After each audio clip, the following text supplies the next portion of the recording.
pray for it? Sure. We could all rise.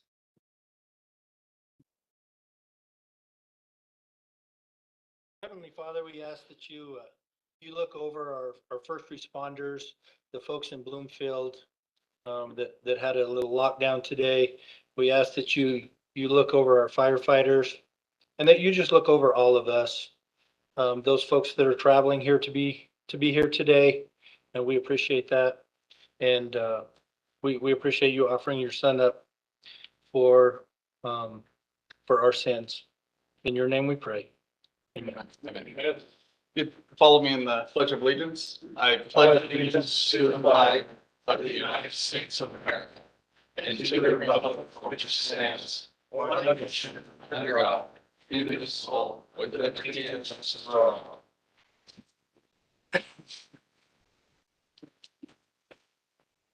All right, that brings us to our regular meeting, and I'll stand for approval of the agenda.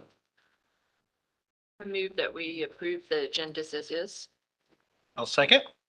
Are there any changes to the Mr. Chairman, I'm agenda? just going to add there are no changes. Very well. Having been moved and seconded, those in favor say aye. Aye. Any opposed? Not hearing any, I'll assume it passed unanimously. Brings us to our consent agenda, which is item number 1, consideration of regular meeting minutes for March 12th, 2024. Consideration of our special meeting minutes for March 20th, 2024.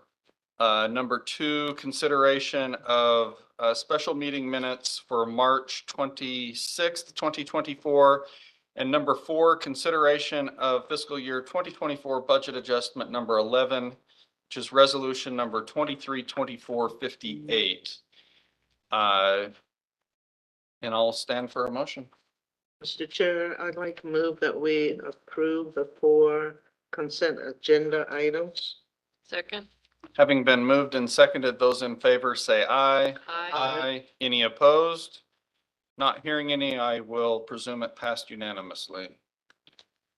Brings us to new business agenda item number 1, consideration of appointment for District 3 House seat presented by Mr. Stark. Well, thank you, Mr. Chairman and Commissioners. As you know, we recently received a letter from District 3 State Representative Ryan Lane informing the commission of his resignation effective on March 14th, 2024. This creates a vacancy in District 3 until Mr. Lane's successor is elected and takes office on January 1st, 2025. New Mexico statute section 2-7F-4 governs the appointment of a state representative when there is a vacancy. And as you recall from our special meeting, because this House district lies solely within the boundaries of San Juan County, that decision is made by the Board of County Commissioners. The next general election will be held on November 5th, 2024. As I mentioned, the person you appoint today would be the representative until December 31st of 2024, when the candidate who wins the general election will take the seat. At the special meeting, you asked staff to accept letters of interest and supporting documentation up until April 1st, which was yesterday at 5:30 p.m. Included in your packet are the 2 applications or 2 letters of interest and supporting documentation that we received from Ms. Kelly Burhost and Mr. Bill Hall. And also you provided direction to staff to post that a 5-minute presentation would be available to anyone who submitted a letter of interest. And so I believe that's up to you to move forward with that process if you'd so like. Very well. It looks as though Ms. Burholst sent hers in first. So if she's here and wishes to present, would be happy to hear from her. Not seeing her. We received the second from Bill Hall, William Hall. If Mr. Hall, if you're present and wish to address the commission, we'll hear from you and give you 5 minutes. I don't think I'll need that much. Brevity should be a thing. Bill Hall, I appreciate the opportunity to come before the commission today and just express my interest in being appointed the interim. I was born and raised here in San Juan County, educated, went to Farmington High School, ended up going to New Mexico State University and graduating. And along the way, I just kind of felt called to serve. So I went to work for the San Juan County Sheriff's Office back in the late 80s and maintained a job there until I decided to go to the FBI, where I was for the next 24 years. During that time, I learned what bureaucracy really was. I used to kind of complain about the county stuff. Got to the FBI and I realized, oh, this is where big problems are. So I do bring breadth and depth of experience to that I think would be helpful. I realize I'd be a freshman and do not expect to say a whole lot my first term in there, as I hope to learn from my more experienced colleagues. And this is now an opportunity for me to serve the citizens of San Juan County, as well as this district, District 3, in which I live. I'm asking for your consideration in this, as I am unopposed. I filed for this and I'm the unopposed candidate for this and would be running through the primary and then the general in November and would have no opposition. I think it would behoove me as well as the county if I could get 8 months, this approximate time, to get my feet wet, so to speak, and understand how this works. And before the general session begins in January, which is a 60-day session. So rather than just throwing the baby in the pool, so to speak, I think it'd be a good opportunity for me to get a little bit of experience in that. So I don't have much else to say there. I just really appreciate your time and your consideration in this matter. Thank you. Thank you. Mr. Chairman, one thing I didn't mention is I think it would be appropriate when you do take your vote for it to be a roll call vote in this situation. Thank you. Very well. And has everybody seen both the letters of interest, have all the information that they need? Very well. And I believe in the past, we've voted on each specific applicant. That's correct. And that we should do that here as well. It seems appropriate. So going along, Mr. Chair, could I add, I know Kelly Burhost, personally. She's a fine person. She runs a couple of really nice businesses here in town, and she does a fantastic job. She would be great. But it's my understanding that Mr. Hall is the only one that got his petition signed and is a legal candidate at this point. Chairman, and Commissioner Lanier, that is correct. We do have another filing day for independent candidates in June. Okay. So with that being, I would encourage everyone to look at Mr. Hall's application a little bit closer, since he's already been kind of through the process of getting petitions and signing up to run for that spot. very well. And Madam Clerk, I see that there are voter card or the voter information cards. You've certified that both are eligible to seat or to be able to take the seat. Chairman and members of the commission, these were actually provided by my staff. Okay. I had not looked at them personally. But I did certify William Hall as a candidate and know that he is in the correct district. And by the information card, it also indicates that Kelly Burhost is also in the correct district. Very well. So do I need to take a motion or just start the vote? I think you can just start the vote. Okay. And we'll do this by roll call, and we'll do it in the same order as the application is received. So I'll start with a roll call vote for Kelly J. Burhost starting with Commissioner Mc. you a motion first? I don't think. No? I think you can just go ahead with Roll the vote. call? Okay. And so we'll do a roll call, moving this way. Commissioner, if you'll Okay, indicate your yay or nay. for, Kelly Burholst. okay, nay. For Kelly, I like what she said. I don't have an agenda, only to think I can help people. Yay. I'm for her. If I could back up for a second, Commissioner, I know Kelly, she's a fine person, and I like her. I think she's a very professional lady.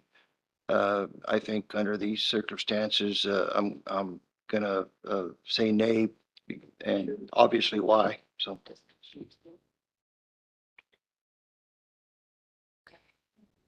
My turn? I believe so. Nay. I'm a nay. I'm a nay. Brings us to the next candidate. Bill Hall, and we'll start in the same direction. Okay, now I can say a little more, I know both candidates are very, very fine people. I think they would both do a great job.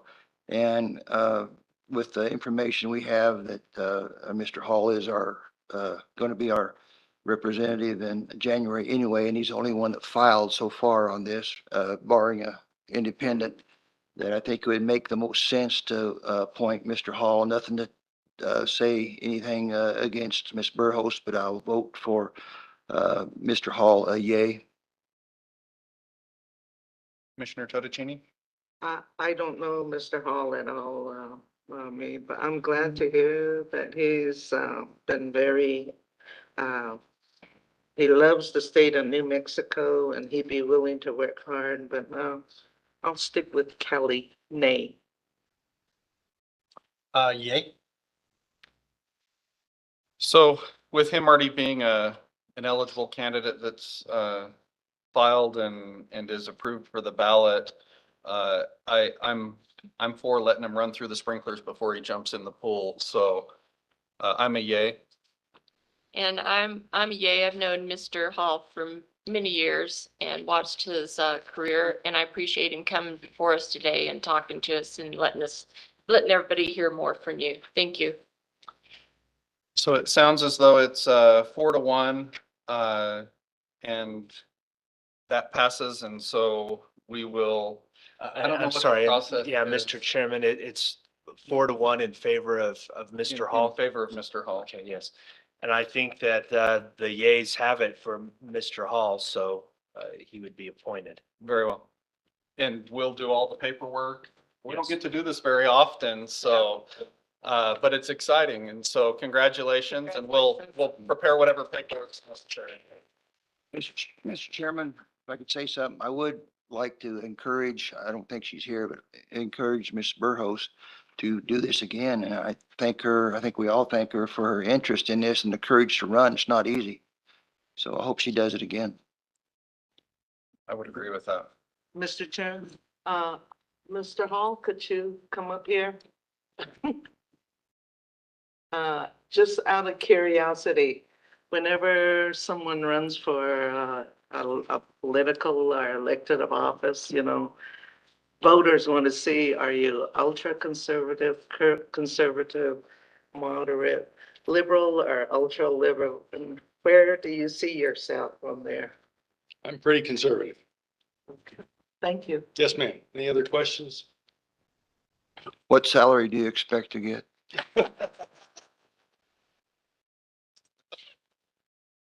You get what you pay for. No, I'm just kidding. No, thank you.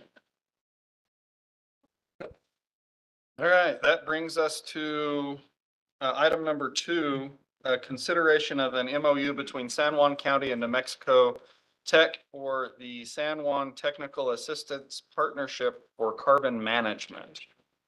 And here to present is William Ampoma. So, and I probably. That's good. Very well. Welcome. Thank you. Thank you, Mr. Chair and member of the commission for giving us the media opportunity to present to you a little bit about the update of the work that New Mexico Tech we are leading in the San Juan County, and then also a pending proposal that we've submitted to U.S. Department of Energy to ask for your support on that proposal as well. So I'll run through a few slides to show you a little bit about the current status of our activities in the San Juan County. And then also we'll talk more about what we are asking for today. So I'll go to the next slide. Thank you. So on this slide, I'm just showing you almost all the projects that we've been awarded, and still some of it going through negotiation with the Department of Energy. The first one is the San Juan Carbon Save project, which has been in existence since 2020. We've done a lot of work on that particular project, and I'll show you a little bit of that. So just in order not to spend more time, let me go to the next slide and talk more details about some of these projects. So the first one is the SJB, or the San Juan Basin Carbon Save Phase 3 project. That was awarded to us in 2020. And we've done a lot of work. Our main objective was to be able to characterize the San Juan Basin to see if we can store CO2 within that basin. And we've done that work, and we filed the first UIC Class 6 permit in the state of New Mexico, which was led by Tallgrass industry partner. We also do have another project that is still undergoing negotiation. If you look at the first project, there was not a lot of mandate with regards to community engagement. Now, DOE saw that for these projects to be successful, there has to be a lot of community engagement. So there was another FOA that we applied for. Can we go to the next slide, please? That we applied for and also got awarded. We call it the CASP, Four Corners Regional Initiative. And under that project, we are mandated to do a lot of community engagement for the community to really understand the importance of CCUS or CCS and how it impacts them economically, socially, and then also environmentally. So we are excited to have that opportunity to go a step further on the project that we were awarded for the community to really know more about these projects that have been funded in your county. And the next one is the Four Corners Carbon Storage Hub.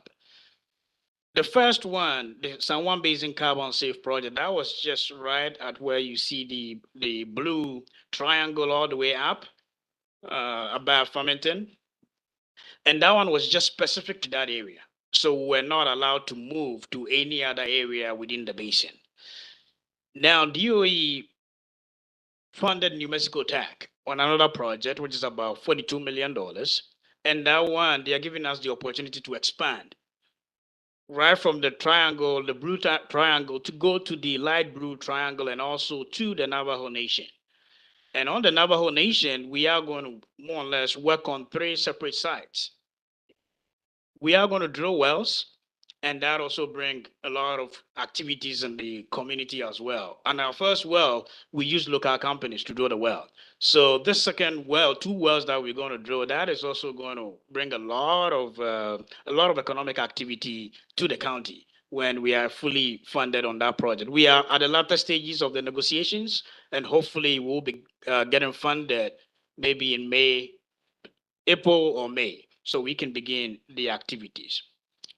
And also, NTEC and Enchant do have another funding from DOE. They're still going through the negotiation to be able to do something we call the feed study on the Four Corners Power Plant to still extend the life of the Four Corners Power Plant, to see how much CO2 could be generated from that particular plant.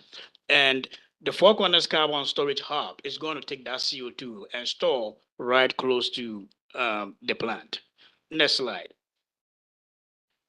So for most of the residents in the San Juan Basin definitely know a little bit about the geology of the San Juan Basin. There's been a lot of saltwater injection into the Entrada Formation. And that Entrada Formation, we've also identified that as a prolific zone for us to also put CO2 in there as well. And within that storage complex, you do have the Entrada, and on top of it, there is a cap rock, as we call it, a seal, that will more or less maintain the CO2 that has been injected into the Entrada. So there's no way that CO2 is going to leak into underground source of drinking water. And that is a big deal for EPA and even for us as scientists to make sure that the CO2 that we're saying we can store it successfully and then also safely. And if you look at the San Juan Basin, it takes all the marks. It has extensive Entrada that it has a good porosity, a good permeability, when you put the CO2 in there, it can more or less move and stay there. It will not go up to cause any troubles to any underground source of drinking water. And that is the work that EPA is expecting us to do, to be able to do all the work to prove scientifically that we can successfully store CO2 within the Entrada without that CO2 moving up to the underground source of drinking water. Next slide. So I'll talk a little bit briefly about the San Juan Basin Carbon Safe project that has been going on for quite some time now.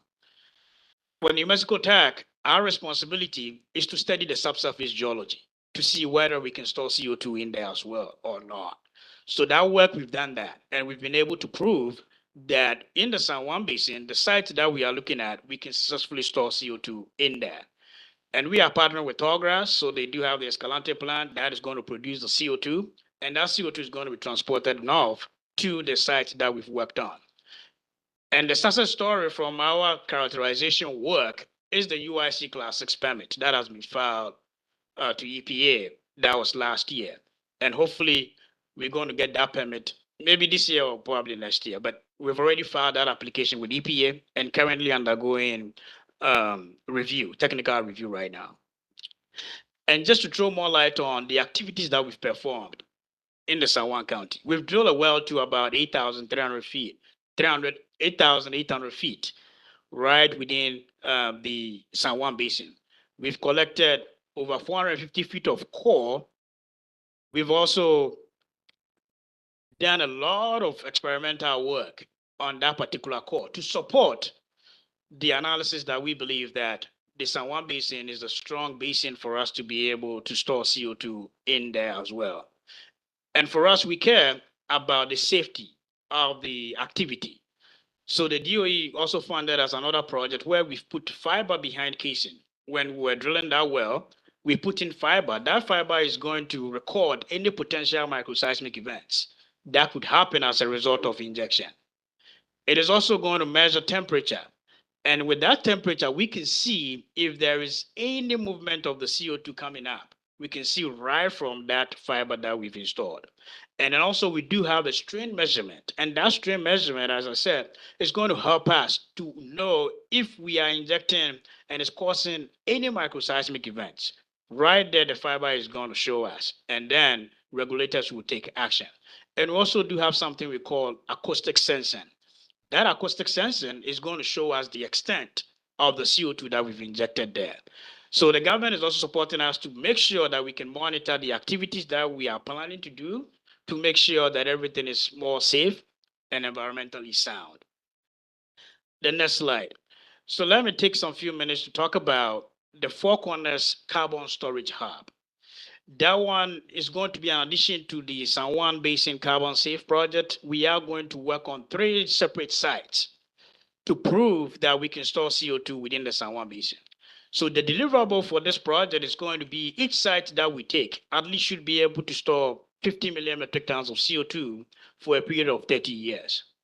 And as I said, we are going to drill 2 wells to support the site characterization efforts. We are also going to acquire 3D seismic in the area that we are going to focus on. We are going to take about 1,000 feet of core to take to the lab to do all the analysis to prove that still the sites that we are focusing on is sufficient enough to be able to store all the CO2 that we are planning to install. And all this work, we're going to put it together to submit a UIC Class 6 permit. And that is going to be the second, third, and fourth permits that we produce through the San Juan County for the state of New Mexico for us to be able to store CO2 within the San Juan Basin.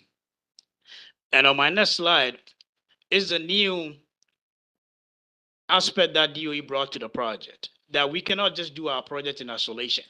We have to engage the community. So for these projects that are coming up, we are mandated to reach out to the community, those who support the projects and those who do not support the project. We cannot just talk to people who just support the project. So we are mandated to do a lot of community and labor engagement. And then also looking at how much jobs, quality jobs, that all these projects, if they are going to be successful, how many jobs that is going to be created as part of this particular project. And then also diversity, inclusion, and accessibility.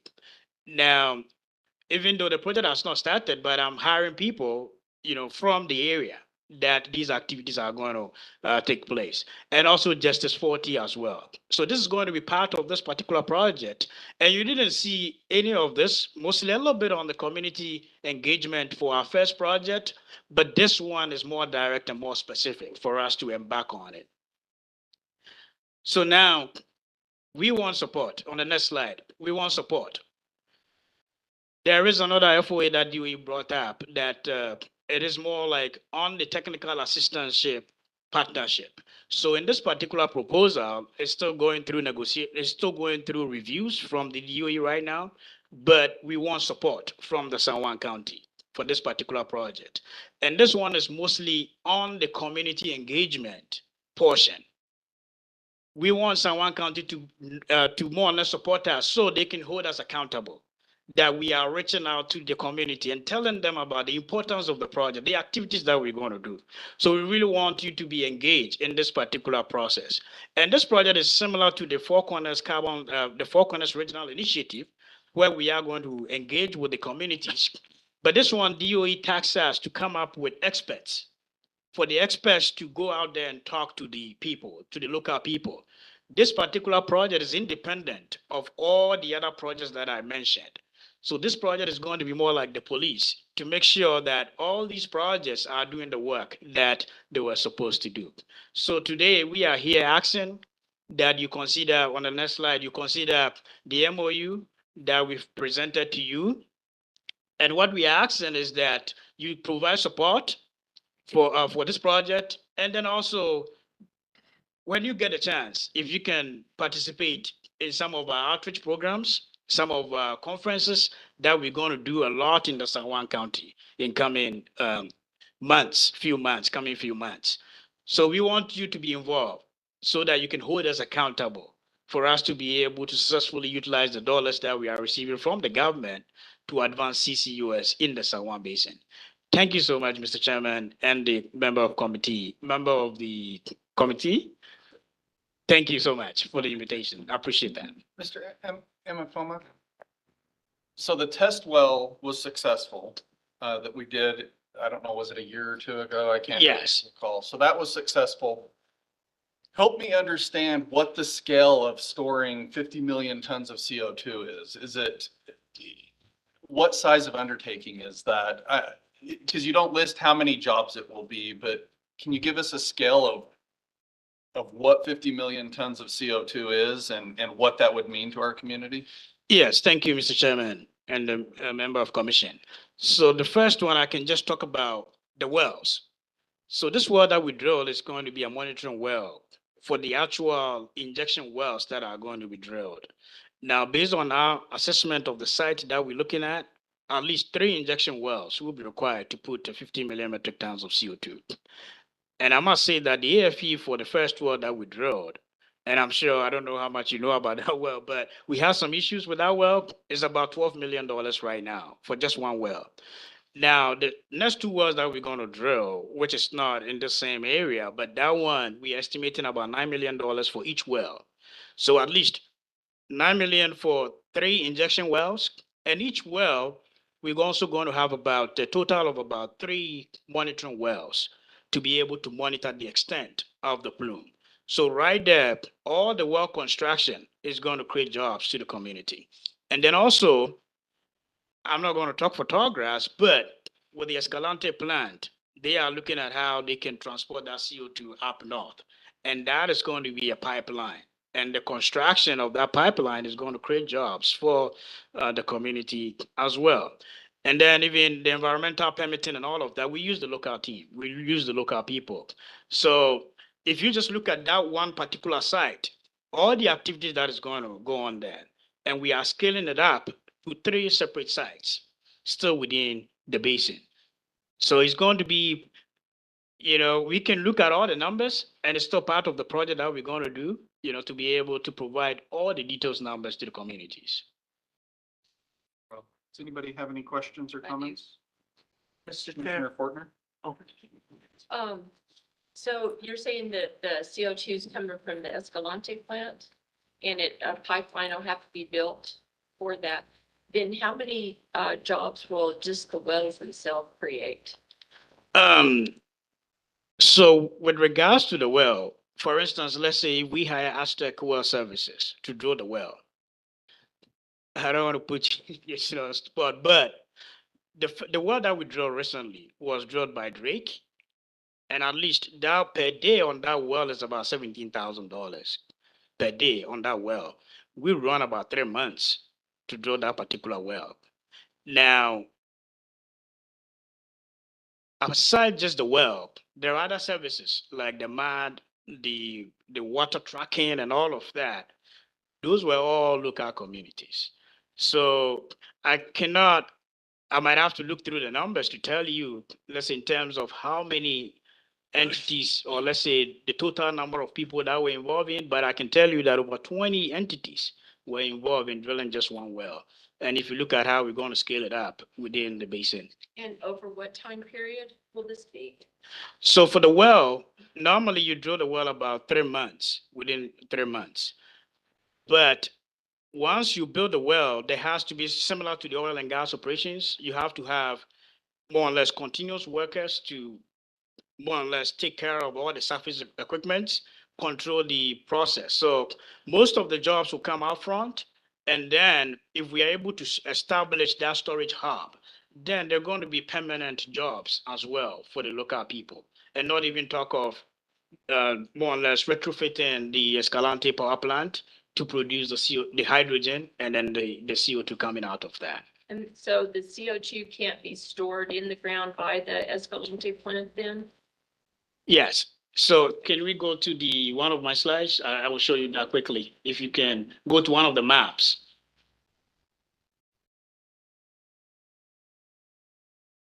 Can you advance? Yeah, right there. Okay. So the Escalante is where the blue box. As you are moving up within the basin, the geology does not support sequestration of CO2. It is shallow. And then also within that Entrada formation, the salinity or the total dissolved salt is less than 10,000. So if it is less than 10,000, we cannot store CO2 there. So we have to move all the way up to where we can get the geology to be right. Now, the good thing is that when you see where we have the red circle, the big one, that is the Four Corners power plant. Just close to the Four Corners power plant, we have a storage site there, right there, that we're going to prove again. So in terms of economics, it depends on how these project developers will work together. It is possible that if we can move CO2 from the Escalante close to where one of these sites that we are going to work on, and then we can target additional sources within that area for the triangle area. And what's the time period that the 50 million tons of gas are put in the ground, sequestered? So normally it takes about 18 to 24 months to get the permit from EPA. Now we've already submitted the first permit for the well in the Triangle Blue. And that well is permitted for about, let's say, 6 million metric tons, but we're going to permit 2 other wells so we can get to about 1.8, so we can get to 30 years, 50 million metric tons. Now, that particular well, right now, we are almost close to like a year in the review. So there's still another year of review that has to go through. So I will say that Tallgrass timeline for the Escalante, I'm not going to, preempt on that, but it has to be somewhere close to the end of 2025. And has this been done somewhere else that's been researched as well? That you're using those results for what you're doing right now with this? Yeah, so New Mexico Tech, we've been doing CO2 injection work since 2002. So we've done a lot of work over that period. And that speaks to how we are successful getting these funding from DOE. So we've been able to prove that you can store CO2 with enhanced oil recovery in Texas. That project is still ongoing. And we've been able to do monitoring, verification, and reporting MRV for that particular site where they are getting 45Q tax credit from the US government. Right. So we do have that track record. So we do have the expertise. And that is why the government is supporting us to be able to prove this within the San Juan Basin. The first one that we did was successful, and I would say it's going to be even much successful when we get that permit in hand. And that is going to prove that the San Juan Basin do have all the storage complex to be able to store CO2 successfully. Okay, thank you. Thank you. I wasn't too clear. Are the injection wells already there? No, so the well that we've already drilled, that one is a monitoring well. And that one, normally we call it a strat well or a science well. And the EPA expects you that you drill such a well. It's more like an exploratory well. Assuming we have no knowledge of this area, then they're giving you the class 2 permit to drill that particular well. And that particular well, we call it the science well. So it's going to help us to get all the core, the fluid, everything, all the information that we need to prove that particular site. And once you prove that, then you put in the UIC class 6 permit to EPA to get the chance to even drill the injection well. Thank you. Thank you. Mr. Chair. I'm going to address you as William. I hope that don't offend you. Yeah, that's fine. You've let me in the past. I think I've seen your presentation probably 3 or 4 times now. And I really appreciate how it's evolved. Maybe it's me that's evolved and I understand it a little bit more. But I remember in our last conversation, bringing the community into it was a big thing. So I'm glad that you added that. I really appreciate that. My question would be water. How much water does it take to, not just per well, but on this project, how much water are we looking at that you would need? So with regard to, so there is the power plant side and then the actual well construction side. So I'll focus more on the well construction side. Now, with regards to the well construction, we are allowed to even use the produced water for our activities. So let's say if we have a treated water, we can use that to build our MAD system.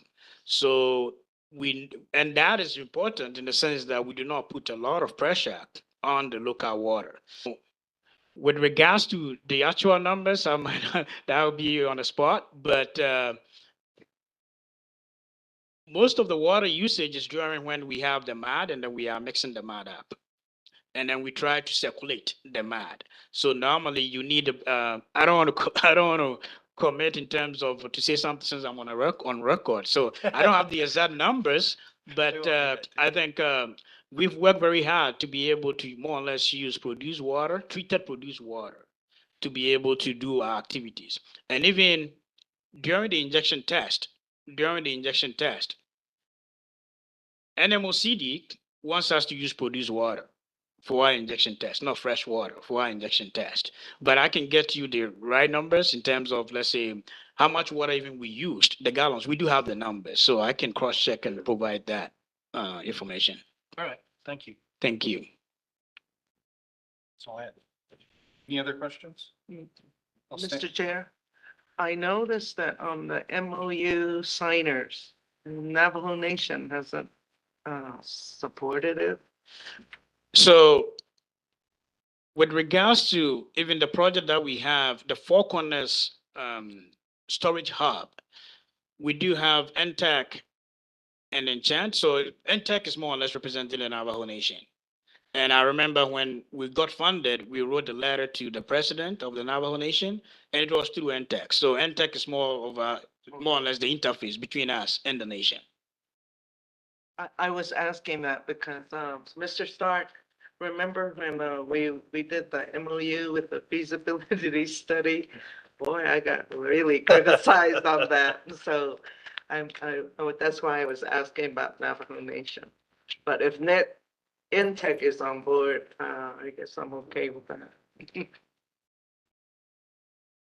Mr. Chairman, if I could, just for the benefit of the commission, the MOU is attached in your packet, and you might recognize we're party B in that. And there's just, in essence, 2 things that we're committing to: engaging with the San Juan Technical Assistance Partnership for Carbon Management, seeking technical assistance and community engagement support, supporting the goals in the project proposal, and then participating in the San Juan Carbon Management Conference, an annual conference about carbon management in San Juan by attending the conference and contributing discussions aimed at advancing the deployment of basin scale carbon transport and storage. So I just want to be clear as to what this MOU represents if in terms of your support to New Mexico Tech and ultimately their application to the Department of Energy for funding of this project.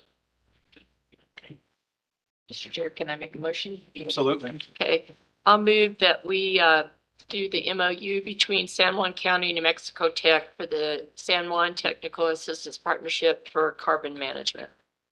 I'll second that. Having been moved and seconded, is there any further discussion? Comments?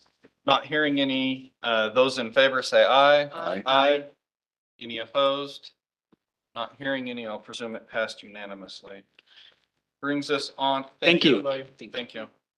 Brings us to item number 3, which is an update of the Four Corners Regional Airport. Michael Lewis, Airport Manager.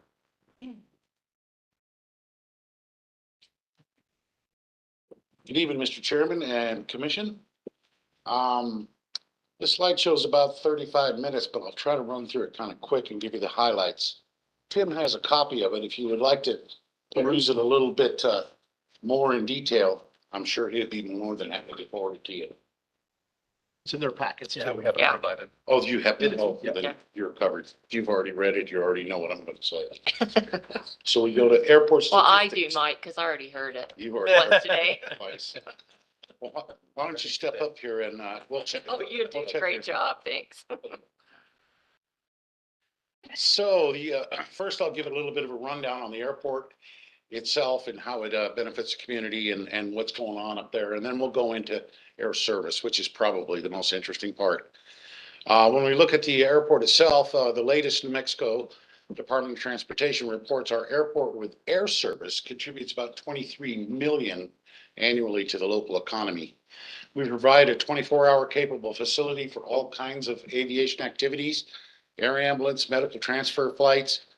We also support the mission of all branches of our military. We're a base locally for FedEx and UPS. And we have land available on the north side that we'd like to develop at some point in time into a business park that could be relative to aviation. And we provide hangars and services to locally based general aviation community. To give you a definition of general aviation, it's easier to tell you what it isn't. General aviation is everything that is not military or commercial airline.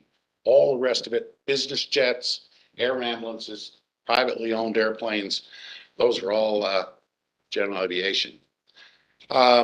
In the New Mexico airport system, we are second in the number of aviation operations with 11.5% of the total in New Mexico. Our total operations have grown. From 2018, we're about 38,000 operations. We're up to 52,000 last year in 2023. Big part of that is that we've had a very successful flight school. It's really put a lot of pilots through the system up there. The airport provides employment for about 115 people in 15 different organizations. We're 7th in the number of based aircraft. That's aircraft that are either owned by individuals or corporations. We just can't help but have cool pictures of airplanes. Based airplanes, there's 131 that are based. That means they're owned and stored at the airport. And this is a list of the various organizations that have employees at the airport. Air ambulance company, aircraft maintenance, air traffic control, all of those kind of things. This is just a little brief history. This is part of a presentation that we made to SkyWest Airlines a few years back, talking to them about the airport. The first service started in 1947 with Monarch Airways that then merged into Frontier. There are some old timers that are still around that remember riding on Frontier back in the 70s, 60s, 70s, 80s. And then Mesa I know, Airlines. I came- did, going to college. She's officially an old timer. Well, at least Thanks, it wasn't a biplane. It wasn't a biplane. So in the early 80s, as many of you are probably aware, Mesa Airlines set up their headquarters here in Farmington. However, one of the key dates in there is 1983. That's when the airport probably hit its peak. We had 38 flights a day out of the airport with 6 airlines, including 3 Frontier 737 jets, the kind of airplanes like Southwest flies. Also, it isn't on this chart, but in 1995, when Mesa was there, we boarded 85,000 passengers through the terminal there in Farmington. So it's had a great history for this region is, providing air service to. Now, one of the questions we get all the time is, the mayor gets them, Rob gets them, I get them. Have you guys ever thought about commercial air service? We've been working diligently for a very long time. In 2017, Great Lakes, the last carrier that was there, was starting to struggle. A lot of it due to the pilot shortage that had begun a few years prior to that. We hired an airline consultant with a long tenure from American Airlines. He's plugged into the aviation industry. He's still with us today. He and I went to SkyWest before Great Lakes ceased service, and they have a great interest in our community. We picked SkyWest because it's the largest regional carrier in the nation, and it's located pretty close. They're over in St. George, Utah. Finally, December 1st, Great Lakes ceased operations. Prior to them leaving, I applied for, because there was a deadline in December, and got an $850,000 small community air service development grant. That's a pretty broad-based grant that we can use for helping to get the airline launched. We could use it for marketing, advertising, and we still have that money available to us today.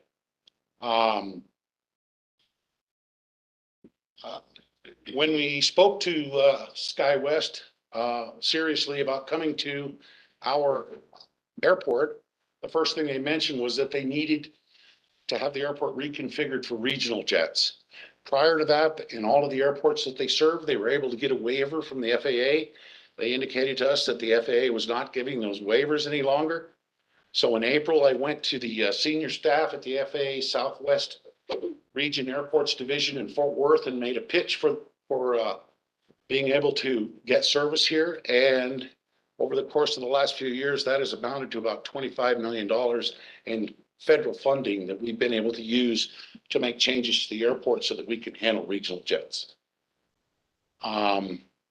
It started in 2018 with the design and the engineering of all of those projects. We couldn't start construction until September 2019 because the FAA wants to review everything 1 year and do the project the next year. In October 2019 is when the mayor and Mr. Mays and I, with our airline consultant, went to SkyWest and made a very formal presentation of a very in-depth marketing study that the airline consultants company had produced to indicate to them that the market is here, and it only made them more anxious to look at putting service into our community. We had basically a tentative verbal agreement that we would start maybe in the spring or the summer of 2020.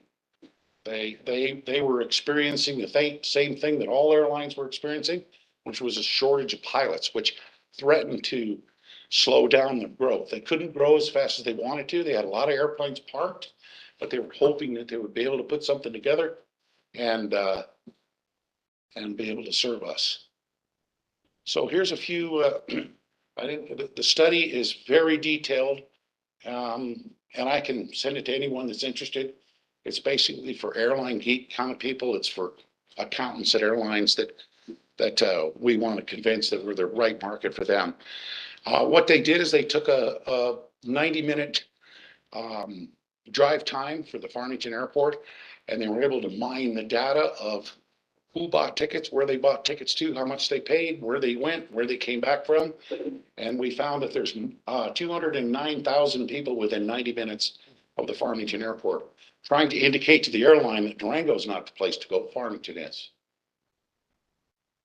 This just shows that the market, there's 100 out of that group. There's 133 that are within, or 105 that are in 30 minutes.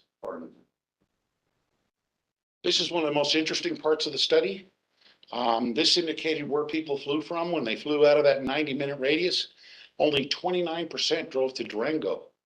59% drove all the way to Albuquerque to get on the airplane. And I don't know how they did it, but 5.4% went to Denver and 4.6 went to Phoenix. I don't know. They must have driven all those hours to go there. I was kind of surprised too at how small the percentage was out of Cortez, because they have air service. It was only 2.9%.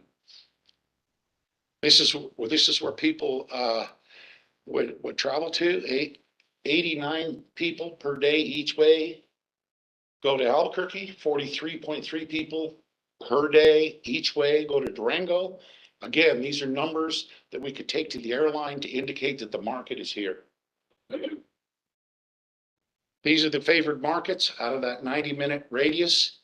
LA being number one, Phoenix number two, Denver number three, on down through. Number 5 was San Francisco. Kind of surprised us. We didn't think they would rank that high. New York is pretty much given. Some of those cities are jump off points for international flying. The other part of it is too, the study takes consideration people who flew here from somewhere else. So if some people from Germany came here, they're definitely probably going to go through the New York gateway here and then fly back through New York to get back to Germany. So it was great news. We talked to SkyWest. They said, okay. They sent us a letter in May of 2020. In June of 2020, the Farmington City Council authorized the mayor to sign an agreement to start air service with SkyWest to Denver on October 15, 2020. And if you remember, we had a little thing called COVID going on at that point in time. So by July of 2020, as COVID cases soared, if you remember, things got really bad. We tracked, or I tracked, and our consultant tracked, and anybody can find it, the number of people that are screened by TSA every day. Prior to COVID, that number was somewhere between 2.2 and 2.7 million per day screened in the United States. April 9th of 2020, they screened 87,000 people. That's how bad it got. Airplanes were parked everywhere. However, in May and June, it looked like we were starting to make progress. More people were being screened. They were getting up into the high 30s, the low 40s percentage of what they had prior to COVID. And then in July, it sort of took a dip again. The carrier talked to us, SkyWest talked to us and said, we think we need to postpone the startup. We don't think it's going to be successful, which when we looked at the marketing study, if we were only able to put 30 or 40% of the people that we had predicted on the airplane, probably wouldn't be successful. And as I mentioned earlier, we had these grants. It'd be kind of tough to use that grant money to try to get something started that wouldn't be successful and then go back and say, well, it didn't work, but give us more money. So we kind of agreed with the carrier, let's wait and see what happens and see what we can do in the future. In the meantime, however, we kept working on getting the airfield ready and making improvements for air service. In the spring of 21, we completed an overhaul and expansion of the boarding area up there. We designed it with TSA in mind. They helped the consultant design it, so it's all set up and ready for to handle 270 passenger aircraft if we need be. All the wiring and the data is in, data points are in for them. We completed repaving and a complete overhaul of one of our main runways, 523. And in the summer of 2022, we completed an $8.5 million taxiway B and G relocation project. What that involved was it was part of a deal where we had to move a taxiway further away from the runway in order to handle larger and faster airplanes. Prior to that, we did have in place a waiver from the FAA where the tower would just not send anybody on those taxiways while the airline was operating. Since we weren't having airline service, the FAA said, well, how about if we give you a check for $8.5 million? I said, put it in my pocket. We'll take it up there and get the job done. So we did. As I had mentioned a little bit before, one of the biggest issues that we've experienced in trying to get service started again, and one of the biggest issues that losing service revolves around is the pilot shortage. And to give you an idea of where it came from, I've got a couple of slides here. The FAA Reauthorization Act of 2010 instituted a 1,500-hour minimum rule for first officers that didn't exist prior to that. Currently does not exist in any other nation in the world. It's only the United States.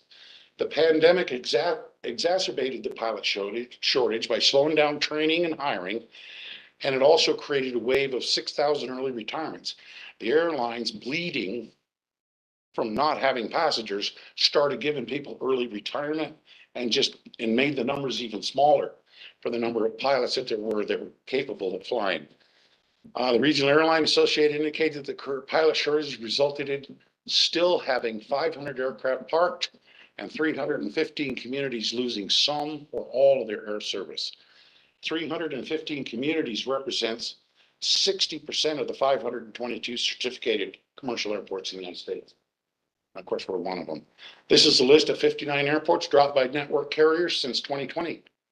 For example, if you look at Grand Junction in the middle there under Delta, Delta pulled out of Grand Junction. Now, United and American stayed there, but they pulled out. So you can see that a lot of things changed. United pulled out of a whole bunch of cities.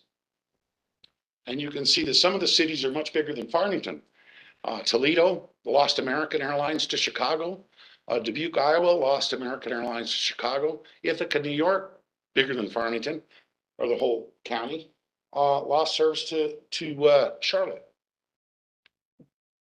So these are just some statistics about the pilot shortage. Per a new report from Time Magazine, the airline industry needs to hire an average of 14,500 new pilots each year until 2030 in order to get in front of the shortage. The problem is, currently, we're only producing between 5,000 and 7,000 pilots annually. According to the Regional Airline Association, the U.S. is likely to lose about half of its current pilots to retirement in the next 15 years.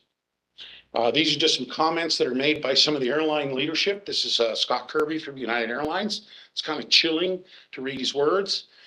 On the bottom, he says, we're still debating what the long-term future of 50-seat jets really is. The challenge is, do you want to serve places like Erie, Pennsylvania at all? Or Cody, Wyoming? Or do those places just get cut off from the connectivity to the world? Kind of chilling to have talking that way. In the fall of 2023, Congress proposed a pilot retirement age increase. Originally, up until 2007, the retirement was mandatory at 60 years old. 2007, they increased it to 65. And I got to realize these airline pilots are going through some pretty intensive physicals that they have to maintain their health. They were proposing to raise it from 65 now to 67. That would have saved 14,000 pilots, kept them in the system.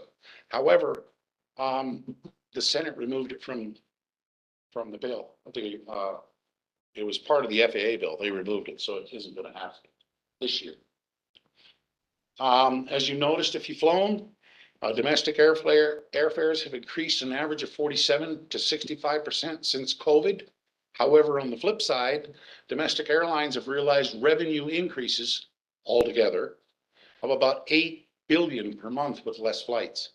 So with less seats in a market, and the airline looks at a market and they say, wow, that airplane's filling up all the time. They got two choices. They can put another airplane in there to capture those people that want to fly, or raise the fares. Without having airplanes, that's what they've done. They've raised the fares. So they're really looking good on the bottom line right now.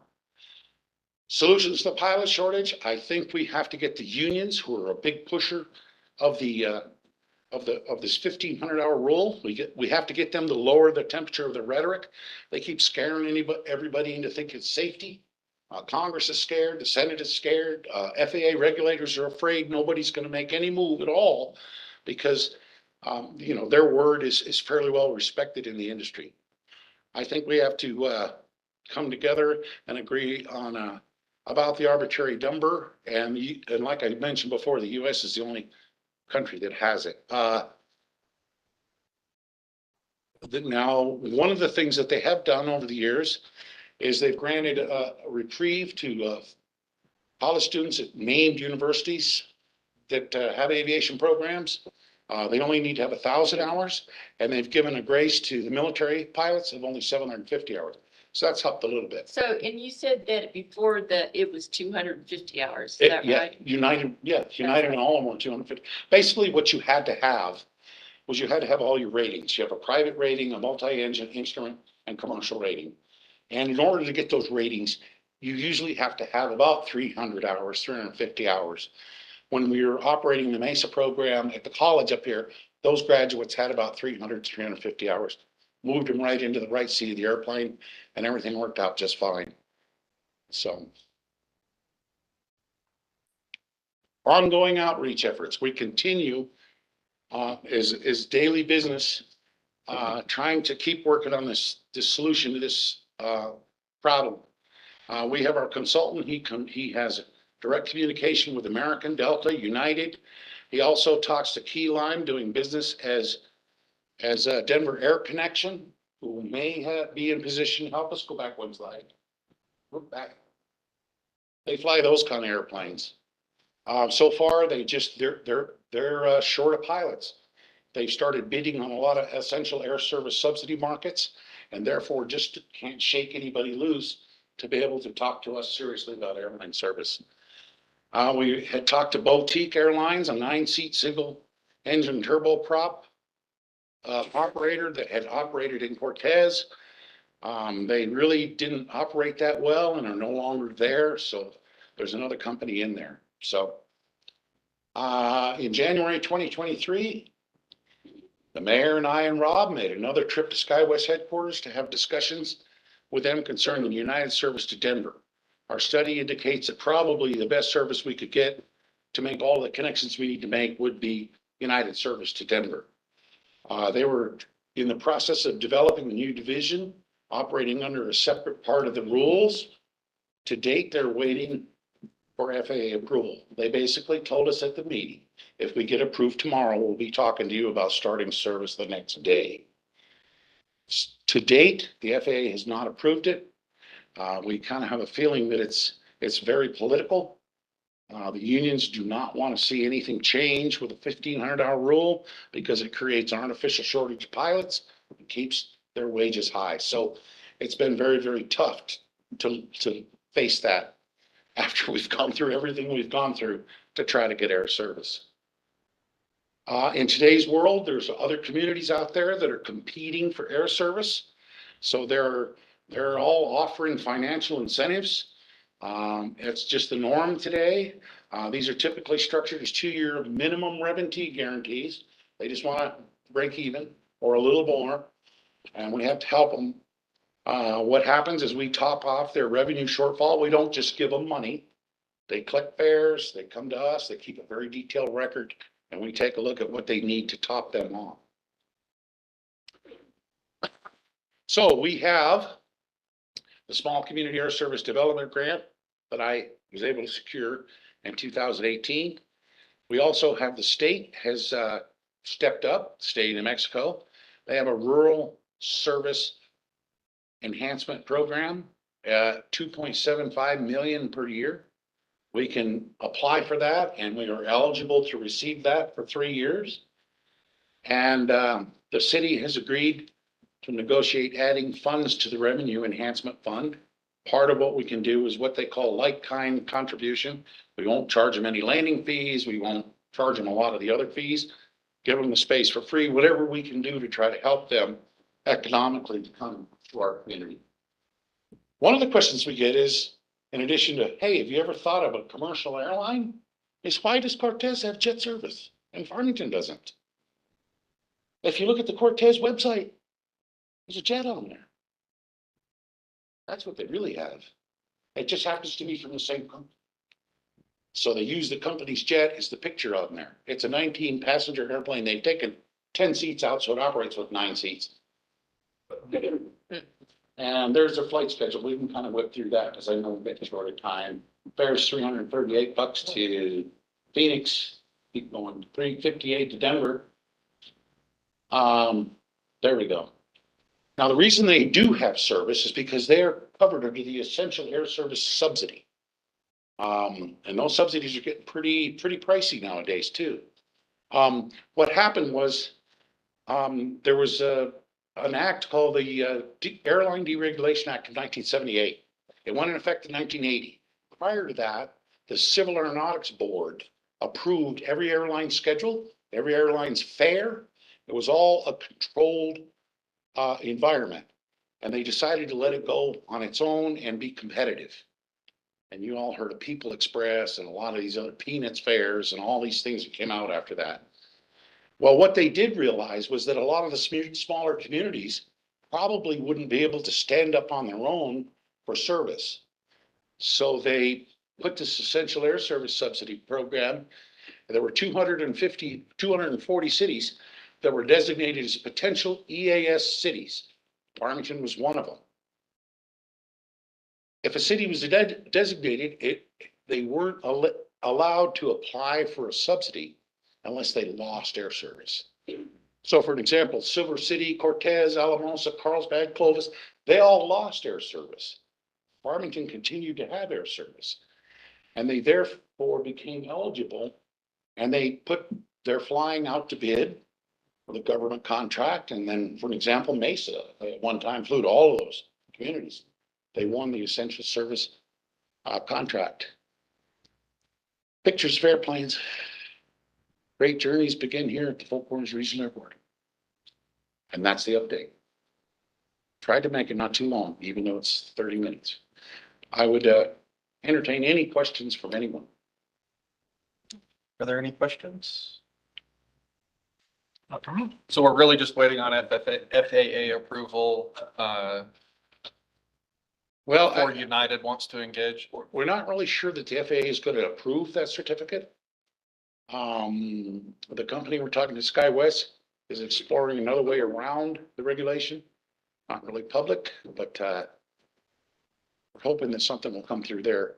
One of the things I don't have here, because I produced this slideshow a couple of weeks ago, or finished it up, was that have you all seen in the news, Boeing aircraft has had some problems. The FAA has basically halted delivery of new aircraft. United was scheduled to get 191 airplanes in the next couple of years or the next year from Boeing. They're only going to get about 80. They're actually asking pilots to take voluntary time off in May because they don't have enough airplanes. So you throw that into the mix, and I don't know how it's going to shake out. The major carriers that aren't getting these deliveries are now leaning on their regional carrier friends like SkyWest and all these other guys to pick up some of the slack. So the opportunity in the very near term has probably dimmed a little bit. But we work on it every day. Any other questions? Sammy, thank you for the update. Absolutely. That was listed as an action item, but that was presentation. All right, that brings us to item number 4, consideration of American Rescue Plan Act funding allocation revisions. Ms. Martin. Afternoon, Chairman, Commissioners. As you know, back in 2021 and 2022, we had received a little over $24 million in ARPA funding. As of March 25th of 2024, we've spent $13,302,449 of those monies. We just recently went out to bid for the Total water and wastewater project, and we were able to obtain a bid that came in a lot lower than what we had originally anticipated, which freed up some funds for us to be able to reallocate. So I'm coming before you today to ask for your consideration to reallocate those additional funds to 2 bridges that were already part of the ARPA funding allocation, but they were underfunded, and that's Bridge 3121 and Bridge 8111. The request would add an additional $2,339,861 for a total adjusted budget of $3,489,861 for those 2 bridges. I believe Nick Burrell is here. If you have any questions regarding those 2 bridges, we need to make sure that we have all of the funds encumbered by December 31st of 2024. and we have to have them fully expended by 2026. So, and this would help us meet those requirements. Nick can spend that money before 2026. Good. All right. Any questions? Mr. Chair, I would move that we reallocate the funding for the ARPA. A second. Having been moved and seconded, is there any further discussion? Not seeing or hearing any. Those in favor say aye. Aye. Any opposed? Not hearing any, I will presume it passed unanimously. Thank you. Brings us to item number 5, consideration of resolution number 232460, proclaiming the month of April as National Government Month. Mr. Hollywood, Devin Neely. Mr. Chair and Commissioners, they always save the best for the last of the agenda, right? This afternoon, I come before you to request approval of a resolution number 232460 proclaiming the month of April as National County Government Month, Mr. Chair. Since 1991, NACO, the National Association of Counties, has encouraged counties across the country to actively promote county government programs and services. National County Government Month is celebrated each and every April by the nation's counties to raise public awareness and understanding about the roles and responsibilities of county government. This year's theme is Forward Together. San Juan County will be celebrating National Counties Month by inviting about 500 high school students here to the county complex for Government Day on April the 25th. Additionally, on April 18th, we'll be recognizing more than 67 employees at the annual Service Awards Luncheon. Those employees have a combined 805 years of service to the citizens of the county. We request San Juan County Commission, along with other communities across the nation, showcase local area government by celebrating April 2024 as National County Government Month. And with that, I stand for any questions. Mr. Chair, I'd like to motion to approve the resolution number 23-24-60 proclaiming the month of April as National Government Month. I'll second that. Having been moved and seconded, is there any further discussion? Not seeing any. Those in favor say aye. Aye. Any opposed? Not hearing any, let it be known. It is hereby proclaimed. Thank you. Thank you, Mr. Chair. Brings us to a report from our county manager. Thank you, Mr. Chairman and Commissioners. A brief report for you tonight. Excellent. Wow. Just for you, Mr. Chair, since it's your birthday. A couple handouts in front of you. We've become aware of the governor and her cabinet being in town.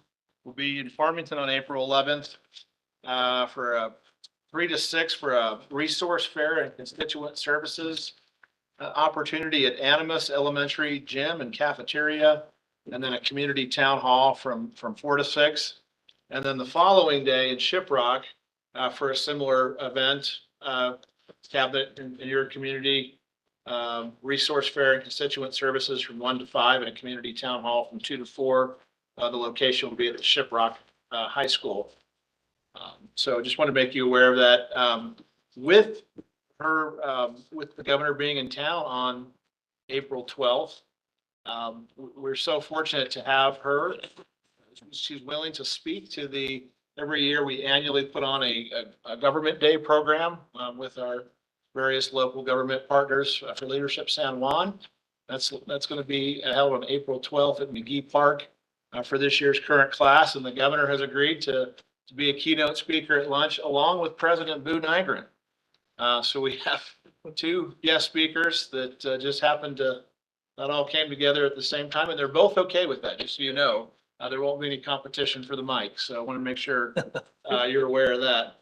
And then Spring Dumpster Days, that's part of our annual commitment to provide a free dumping opportunity at our transfer stations that are normally open on Saturday and Sundays. April 13th and 14th will be this year's event, so that will allow those following the normal policies and procedures of our transfer stations, allow citizens to come utilize that service at no cost. And thank kudos to Mr. Terrell for a grant that's added an extra day both in the spring and the fall. And so that's nice. And we're also coordinating with New Mexico DOT. We don't have a firm date yet on another highway. Well, we do have a firm date, May 9th. We'll be coordinating activities with New Mexico DOT and would invite the partners with the cities to participate again in cleaning up our state highways. And we try to focus on the gateway entrances into the various communities here. So we look forward to putting that event on again. So glad that we have that confirmed now. So and that's all I have for you tonight. Very well. Brings us to reports from elected officials and department heads. I wanted to start out by saying thank you to everybody for singing me happy birthday. But even more importantly, I wanted to thank Commissioner Fortner and her trophy husband, Jack Fortner, for choosing to be married on my birthday and to celebrate their wedding on my birthday. I believe it's 36 years now. Yep. So congratulations, Commissioner Fortner and trophy husband Fortner. So I'll leave it open to any other department heads or elected officials.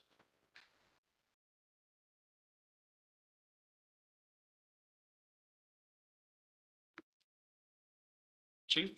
Hey, good evening, Mr. Chairman, members of the commission. Appreciate the opportunity to come before you today. Just to mention that we are in septic safe spring. As the commission may remember, a little over a year ago, I came in front of the commission to talk about some unfortunate incidents regarding fatalities and near drownings and drownings in unsecured septic tanks. The commission signed a proclamation designating San Juan County as septic tank spring. So I'd just like to acknowledge Chief Arnhammer, and I'll turn the mic over to her shortly, and Mr. Devin Neely for taking the ball and running with this. It's something that's certainly near and dear to my heart. And I think, as I mentioned to the committee or the commission last year, if we never have a drowning in a septic tank in San Juan County again, it'll be too soon. Those are awful events for the family, obviously.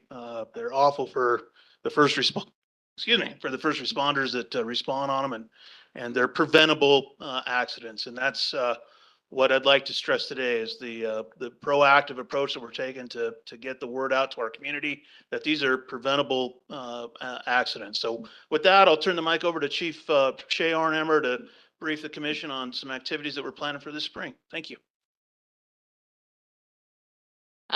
Good evening, Mr. Chair and members of the commission. I'd like to thank you for giving me the opportunity to speak today about this project.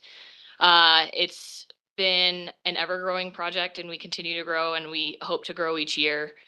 So we started with an awareness level by pushing out the information to the community. And we continue to do that as well with the partnerships that we made with the septic tank companies, who are also helping us spread that word. Additionally, we're really excited to report that we've been able to partner with an MED, which they've taken our project and mirrored it and pushed it out to the rest of the state. We're excited about this project, and we're hoping that it continues to grow each year. And during Septic Safe Spring, we'll continue to push it out on all platforms of media as well. And with that brief update, I am happy to answer any questions that anyone might have. It's good to hear this is continuing on for safety. I guess one thing that really made me see things a little differently too is when there was a fire at Wild Horse Valley and how the septic tank cover melted. And one of the firemen hit the edge of the septic tank and could have fallen in. So even with that situation, because there was so much smoke, safety for little kids, individuals, and our responders as well. So where all do you go to tell people about this?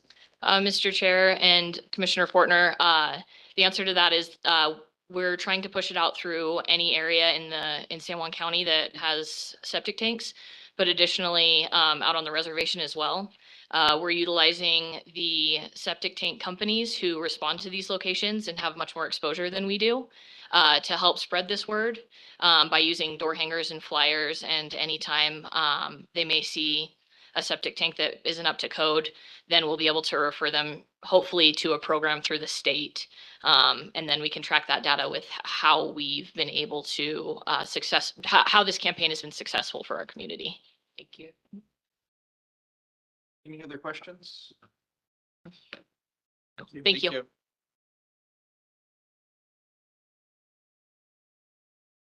Any other elected officials, department heads? I have one. It's your birthday. I brought you a very special gift, One but that you I have should to open open later? it right here. All right, wow. And I wrapped it myself. If I can untap it. No, I made it for old folks.